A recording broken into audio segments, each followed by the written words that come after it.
All right. Here we go. Here we go.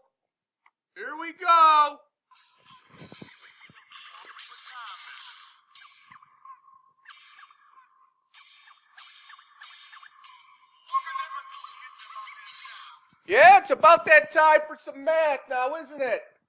All right. Here we go. I don't even know where we are. I'm on the wrong screen. Okay. What is it? Lesson 4. Lesson 4, Unit 6. I was all thrown off. I had to add a little music this time. Haven't had it in a while. All right, so here we are factoring completely. All right. This top one, exercise 1. Again, I've already gone over this. You guys know these box methods, throwing in the 2. So what you want to do is try one of these. Okay, try B. You box method first and then distribute the 5. So you should get 10x squared plus 5x minus 75. So give that a whirl. Okay, make sure you can do that. If not, if you can't do it, ask me in class. Now, same thing, well, similar thing here. Consider the trinomial in exercise 2. Okay? One of the questions they're going to ask you, or they could ask you, is factor completely. All right? So it's very key that you factor completely. And a lot of times they can put it on part 1 and you don't factor it completely. They give you one that isn't factored completely, and you put that as your choice. It's wrong. Okay? Like both of these right here are not factored completely. Okay, so those could be a choice, and if you choose one of those, incorrect. Okay, so what has to happen is, and I'm not following these exact directions, so to factor it completely in this binomial here, I would take out a 2, x minus 3, x plus 1. That would be factored completely. In the second one, I would take a 2 out of there, x plus 1, and then x minus 3. And that's factored completely. Okay? So that's why when I was doing the previous lesson, I kept saying I was looking for a GCF, even though I knew there wasn't one there. Okay? So you always look for a GCF first, especially when they say completely factored or factor completely.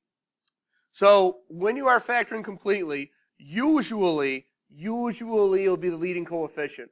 But if every term has an x or another variable that's the same in every single term, take it out.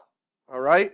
So here we're looking at the 4, the 12, and the 40. And it's got to be the greatest common factor. If you take a 2 out and there's still an even number in front of every value or in every term, you're going to take more out. So I'm going to take a 4 out, and it leaves me with x squared plus 3x minus 10. And then now you're back to your basic way to factor, because your a term is 1, and you're looking for factors of negative 10 that give you 3.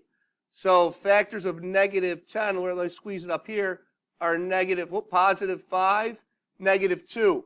So that way they give you, I don't know why that thing's in the way, that way they give you 5 minus 2 is 3, 5 times negative 2 is 10. So it becomes x plus 5, x minus 2. And that's a 5. Get that out of there. That is a 5. Now, the key thing here, do not lose the 4. Okay?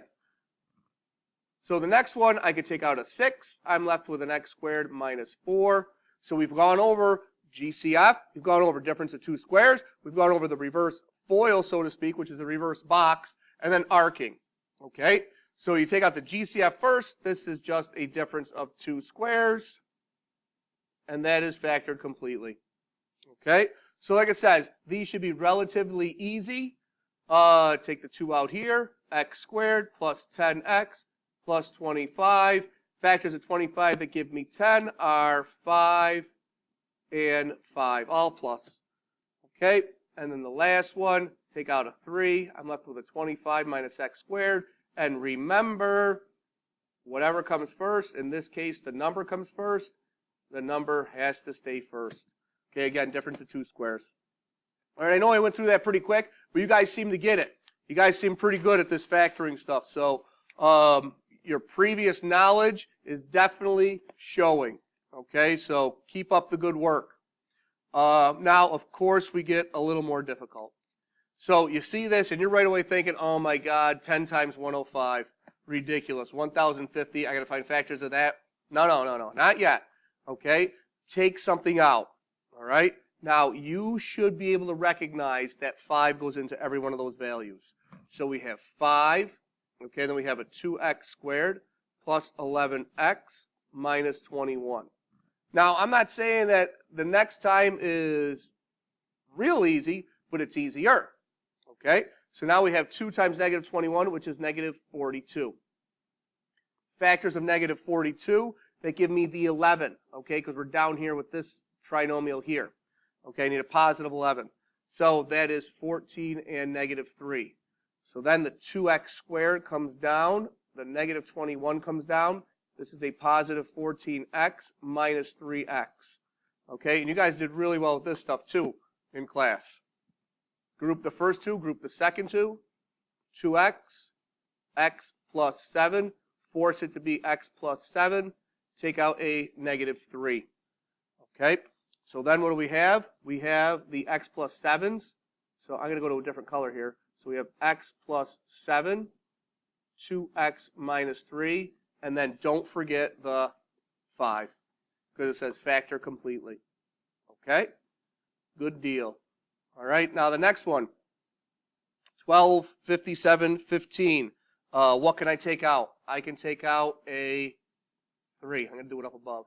So then I have 4x squared plus 19x minus 5.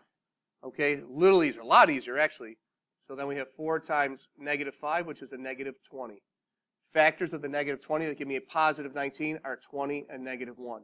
So some of you guys were doing the negative 20 and 1, so I corrected most of you, I think all of you, if you made that error. Just be very, very careful. So then the 4x squared comes down, the minus 5 comes down, plus 20x minus x. Group the first two, group the second two. Take out the 4x. I'm left with an x plus 5. Force this to be x plus 5. So you factor out a negative 1. And another different color. And I have an x plus 5 here and here. Very Christmassy. 4x minus 1. And then don't forget this guy. Don't forget the 3. And that is factored completely. So guessing and checking, holy mackerel. It would take you forever. Okay? Sometimes, of course, it doesn't. All right? There's no GCF. So consider the trinomial. Does it have a GCF? No, it does not. Factor this trinomial by intelligent guessing and checking. We don't do that. Okay? We don't guess and check. We use mathematical computation. So what do we have there? You have the negative 24, right? Because that's your 4 times negative 6. Factors of negative 24 that give me a 5, positive 5, are 8 minus 3. So then you have your 4x squared. You guys are going to be masters at this by the time we're done. And then plus 8x minus 3x. Group the first two, group the second two. Take out a 4x, x plus 2. Force it to be x plus 2. And the negative 3. So then I have x plus 2. I'm all over the place today. 4x minus 3. Okay? And that's factored. All right? So very good, very good, very good. Neither has a GCF. So it tells you that. But of course you always look. Okay? You always look for it. So 6 times 6, 36. This is just a little review of what we've already done. Okay? And then the factors of 36 that give you a negative 13 are negative 9, negative 4. So we have 6x squared minus 9x minus 4x plus 6, group, group, group, group. Take out a 3x. I'm left with a 2x minus 3. Force this to be 2x minus 3. And I take out a negative 2. Okay? And then we have the 2x minus 3s, 2x minus 3, and 3x minus 2. Okay? Now, I think we're in pretty good shape with this. All right? I think we're really good. You see this guy right here, this one here? I am going to collect that Monday at the beginning of class. Okay? So 6B, I'm going to give you a note card. And I'm going to have you copy it down, what you did, right at the beginning of class for a grade. Okay? So make sure you tell your friends, watch the video, make sure the video is done at the beginning of class. I'm not going to accept it after. Okay, I need it done at the beginning. All right. See you in class.